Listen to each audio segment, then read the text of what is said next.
Macklin Celebrini with a goal and an assist. The Sharks continue to blow third period leads. This is your scheduled cold open.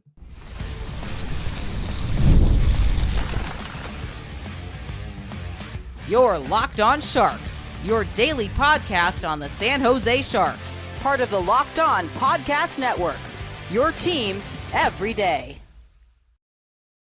Hello, welcome to Locked On Sharks, the premier hockey podcast covering your favorite team in the Bay Area. My name is JD Young, caretaker at the Reef, also the co-host of Locked On NHL's national show on Tuesday with Seth. Go check it out. I want to thank you for making Locked On Sharks your first listen. Proudly part of the Locked On Network. We cover your team every day. And if you want to be an everyday, all you have to do is just follow wherever you get podcasts, or you can watch on YouTube as well. And today we're discussing Macklin Celebrini's brilliance. The Sharks continue to blow third period leads. Dig into the numbers behind this game. Talk about Will Smith's very good game. And is it Askarov time on Thursday? So before we get to all that, do want to let you guys know today's episode is brought to you by Built Rewards. Start earning points on your rent you're already paying by going to joinbuilt.com/lockedonnhl.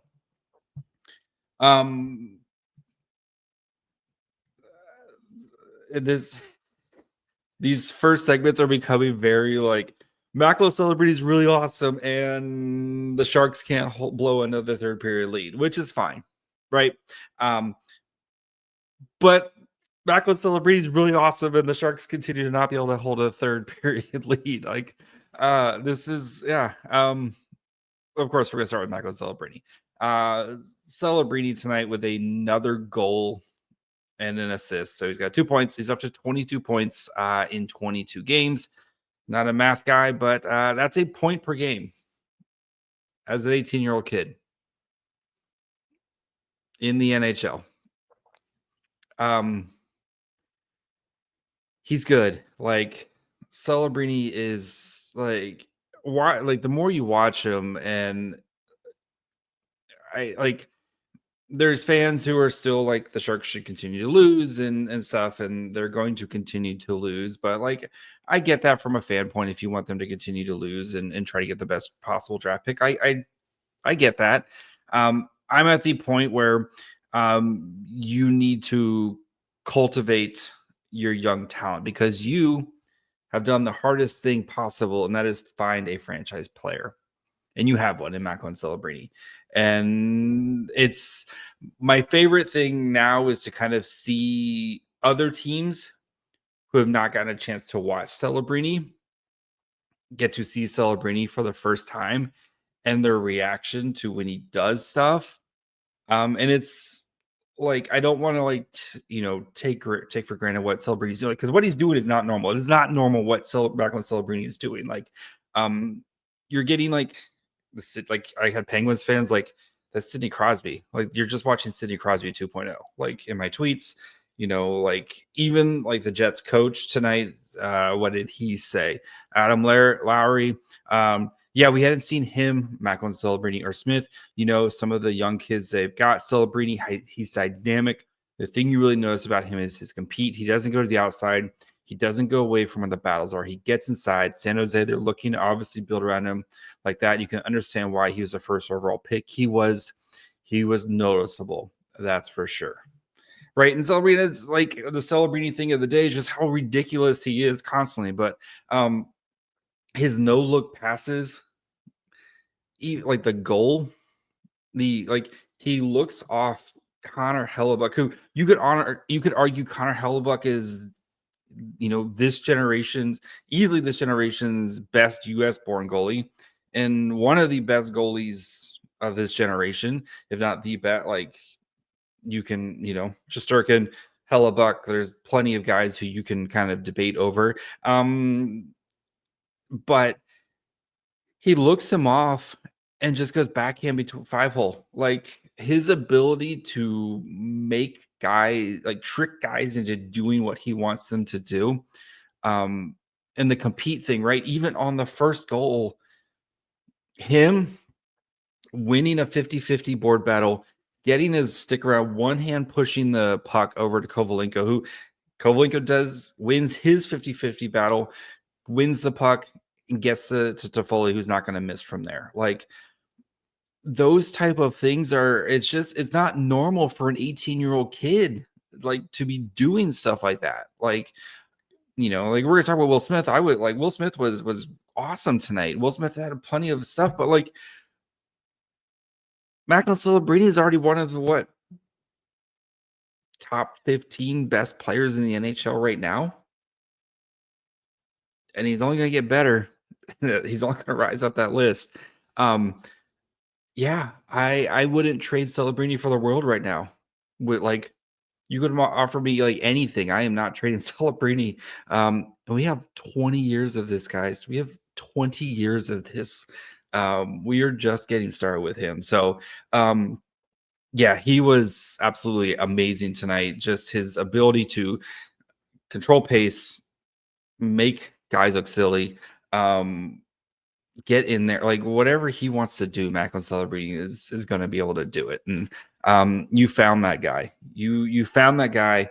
Not only is he amazing, but he's got the dog in him that I'm just going to put the team on. Like, you can tell when he gets older and gets a little bit like and continues to get better, he's got that we're not losing tonight feel to him, that you love to have on your team. That player where you just feel like no matter what, as long as Celebrini's out there, we still got a chance. And that it's so hard to find in sports. And we found it. We found him. Yeah.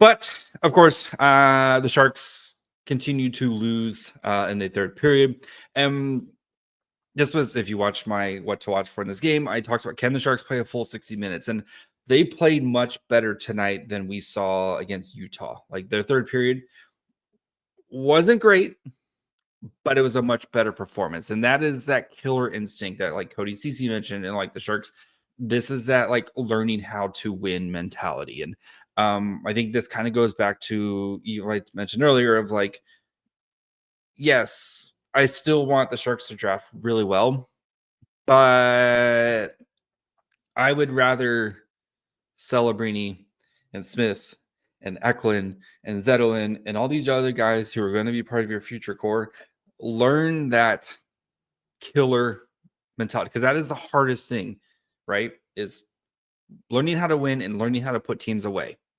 And again, like, this isn't going to be something that just this week they can't do it, next week they can. Like, this is going to take a while to develop, but I would rather them start working on that now, learning how to close teams out. So then, like, when we expect them to be good, they know how to do this already. So, but I think you're starting to see like little bits of it here and there of them starting to do that. I thought like the Zetterlund goal, that it kind of very much reminded me of the old Kings, where like in their heyday, where they would like kind of get outplayed, but then you give them that one little opportunity and they go and they take advantage of it and they score.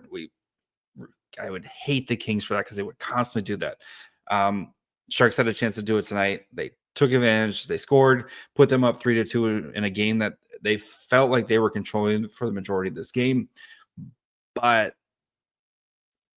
penalty special teams tonight against the best power play, took 2 penalties and 2 goals off of that. And I think that's the big difference is the power play, the special teams tonight. And just no chance against that power play unit. That thing is ridiculous. That is a machine, the way they fling the puck around. But I still like, though, like, you're seeing little bits of just the team like progressively in the third period kind of continuing, like, realizing we got to go up another level, and they're doing it for bits and pieces here. If once they figure that out, the team is going to be ready to go. I think that's, again, when you have a lead, can you hold a lead? Can you kind of build on that lead? And the third period, both teams had a power play. Winnipeg scored. The Sharks didn't. So, but overall, though, we're going to dig into the numbers here. Sharks played a really good game, especially that second period. That second period for the Sharks has been kind of their bread and butter, and that They've been playing really well in the second period and kind of taking it teams, and they did it again tonight to one of the best teams in the NHL. So we're going to talk about that, talk about the new line combinations, talk about Will Smith, who had himself a really good night despite not getting on the score sheet, and then get caught up with Vitek Vanacek's fluke injury, and if we might see Askarov here on Thursday or Saturday. So we'll get to that in just 1 second.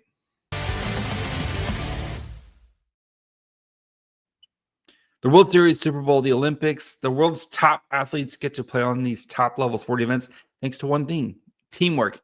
And teamwork can help also protect your financial legacy and your family's future. Select Quote's licensed insurance agents are the perfect teammates when shopping for customized, affordable life insurance. You can find the right policy to keep your financial legacy safely in your family's end zone. Select Quote is one of America's leading insurance brokers with nearly 40 years of experience, helping over 2 million customers find over $700 billion in coverage since 1985. You invest so much time to take care of yourself, and that to be the healthiest, best version of you. Select Quote's exclusive policies can reward that effort. Head over to selectquote.com, and a licensed insurance agent will call you right away with the right policy for your life and your budget. So get the right life insurance for you for less at selectquote.com/lockedonnhl. Go to selectquote.com/lockedonnhl today to get started. That's selectquote.com/lockedonnhl. And if you are paying rent, you need to listen up, because today's episode is brought to you by Built Rewards. Built Rewards is a total game changer because you can earn points on your rent payments just like you do when you purchase groceries or you travel. Paying rent now comes with serious perks, and it's completely free to join. Earn valuable points on your rent and everyday spending at no extra cost. Redeem points towards flights, hotel stays, even future rent payments, which sounds great to me. With over 500 airlines and 700,000 hotels in their program, the possibilities are endless. Access unique experiences that are exclusive to Built members. So start earning points on your rent if you're already paying by going to joinbuilt.com/lockedonnhl. That's joinbuilt.com/lockedonnhl. Make sure to use our link so that way they know that we sent you. Don't wait. Start earning rewards today. All right, let's dig into the numbers of this game, because very interesting, very fascinating numbers. So 52-31 of 5-on-5 time, 54-53 shot attempts for your San Jose Sharks, 50.47 to 49.53 Corsi 4. It's been a while since the Sharks outshot a team, even if it's the narrowest of margins, but still. Actual shots on goal, 27-25 in favor of the Sharks, 23-18 scoring chances for the Jets, 9-6 high danger chances, 2.19 to 1.61 expected goals for at 5-on-5. So Sharks, especially in the first period, they were getting the shot attempts, but they weren't getting those quality chances. And you see that especially with the expected goals. First period, 0.38 to 0.9, and you like the shot chart was very much outside. Like, you're not going to beat Hellebuck from outside. You're beating him, like, you got to get close to kind of to beat Connor Hellebuck. And they took that to heart in the second period. Much better performance. They meant like 22 shot attempts to 16 in the second period, but 10-8 scoring chances, 42 high danger chances. Much better, like getting close and taking advantage of it at 5-on-5 there for the Sharks. 0.95 to 0.59 expected goals for. But like we have seen in the third period, when kind of things go up, ramp up a gear, Sharks just unable to kind of get that response. 11-22 shot attempts in the third period, 3-8 scoring chances, 1-3 high danger chances, 0.29 to very nice 0.69 expected goals for the Jets. And that's that. You've done really good things, but when things get a little bit tougher, a little bit harder in the third period, the Sharks just don't have an answer for that right now. And that's what I keep harping on, is that learning experience on learning how to win games and how to find that extra gear. The Sharks just don't have it right now. I think they will in the future. I think they have the guy. I think like Celebrini, I think Will Smith, who we'll talk about here in a second. Like, I think they have the guys to eventually do it, but it's going to take a little while to get there. So For the forward lines, tonight we had Zetterlund, Granlund, and Goodrow played 13-13, leading the way. 10 to 24 shot attempts, 4 to 11 actual shots, 1 goal for, 1 goal allowed, 0.4 to 0.79 expected goals for that line. 6 to 10 scoring chances, 2 to 3 high danger chances. So, wanted to see like, I get what Warsofsky's doing with Goodrow, right? And especially taking Eklund off that line. And we'll talk about Eklund's line here in just a second. And trying to spread it out and have 3 kind of even lines instead of maybe bulking up for 2 top lines. So, and like the Jets are like an insanely good team. And I think Granlund kind of got the Granlund line definitely got the tougher assignments of the 3 lines. But still, I think generating 10 shot attempts, scoring the goal, like a solid-ish night. The shooting is not the greatest, shot attempts not the greatest, but I think they got the tough end of it. So the Eklund, Wenberg, Will Smith line tonight played 11:43, 19 to 9 shot attempts, 6 to 3 actual shots, 0.23 to 0.18 expected goals for, 1 to 4 scoring chances, 1 to 2 high danger chances. So this line, plenty of shot attempts, but maybe not the quality that you're looking for. And I thought this line did play really well tonight, and especially Will Smith. The way Smith, like you're seeing his game grow, and he had some very slick plays tonight. And I think that something we've talked about, kind of with his game is you see all the like handles and everything he can do, right? And what's going to make him a special player. But I think he's learning the NHL speed of like when I can kind of get away with it, when I can do it, and when I can use it to create space, which I think is what he did really well tonight, was pull those out to create space for himself. I would love to see him continue to shoot more, because how many shots did he have? Like that, I think he need, like, especially on that line, he needs to be the shooter on that line. And Will Smith tonight, no actual shots on goal, which is a little disappointing. He did take plenty of shot attempts, but I would like to see him, because he has the best shot on that line. Like, I don't think it's much between Eklund, Wenberg, and Smith. I think he has the best shot on that line right now. So I would love to see him continue to shoot more. You're seeing his growth and development. I think ever since he got moved to wing, I think he's started to really play his best hockey, and that's fine, right? He's on the Tomas Hertl. Let him play wing, let him get awesome, and then switch him to center.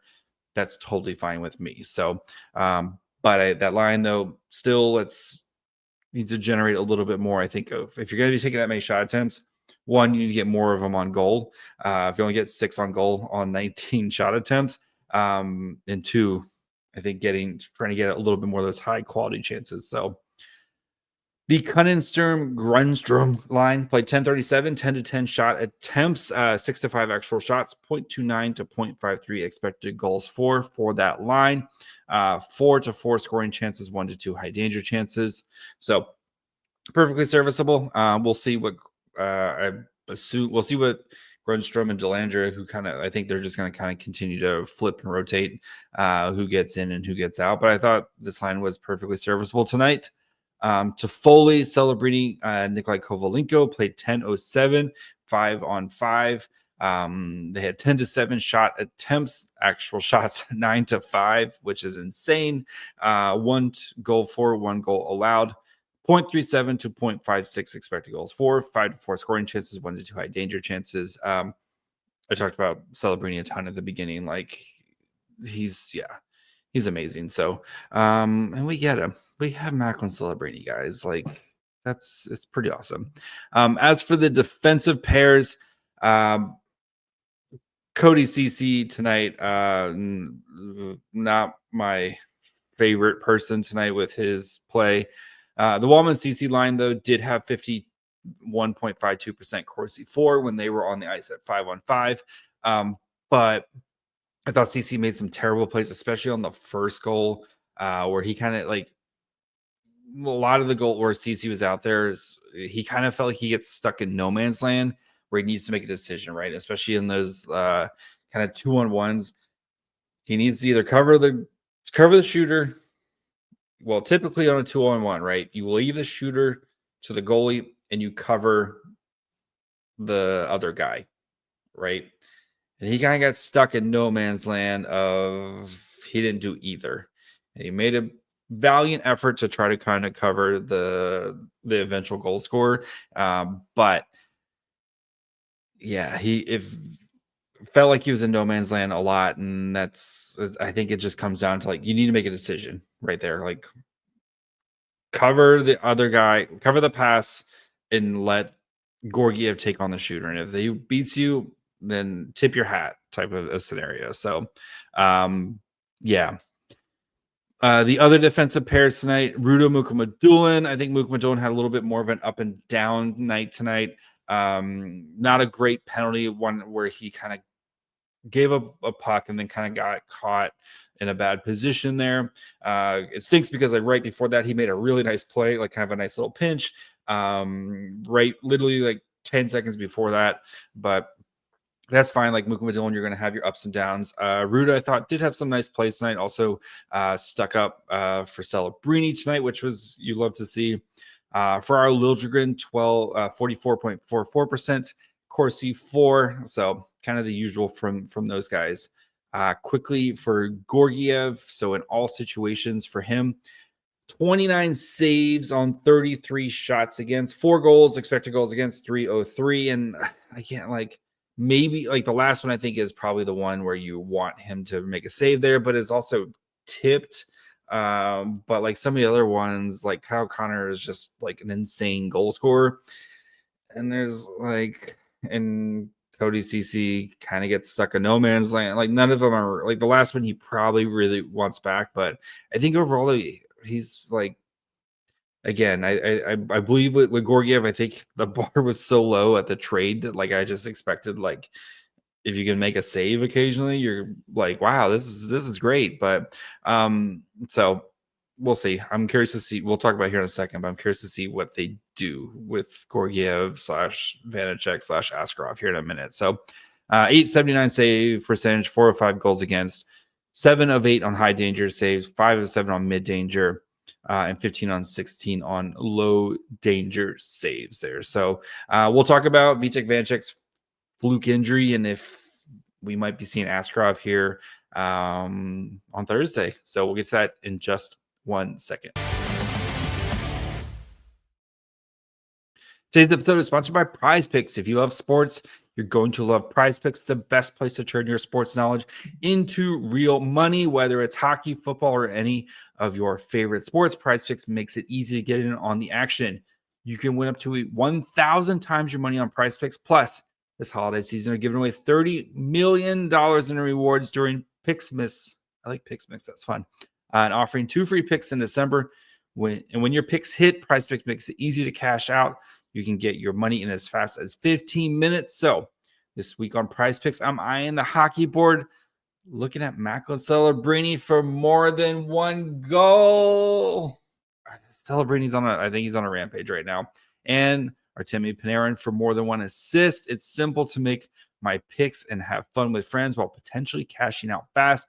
Download the app and use code LOCKEDONNHL to get $50 instantly after you play your first $5 lineup. That's right, $50 instantly. Prize Picks. Run your game.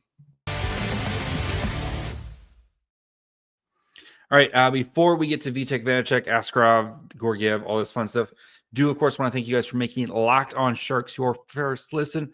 Proudly part of the Locked On Network for your second listen.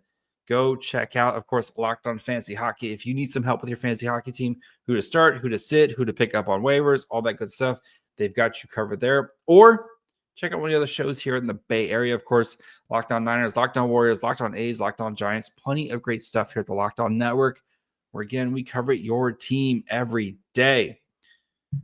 All right, Vitek Vanacek left the game after taking a fluke puck to the face. Like sitting there, was the backup tonight, sitting there, minding his own business. Puck comes up, hits him in the face. Did not return to the bench.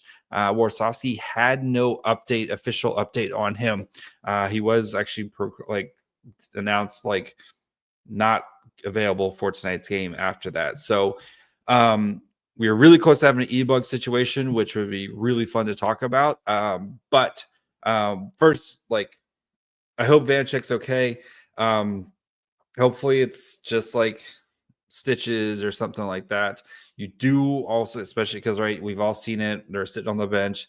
They're wearing a hat.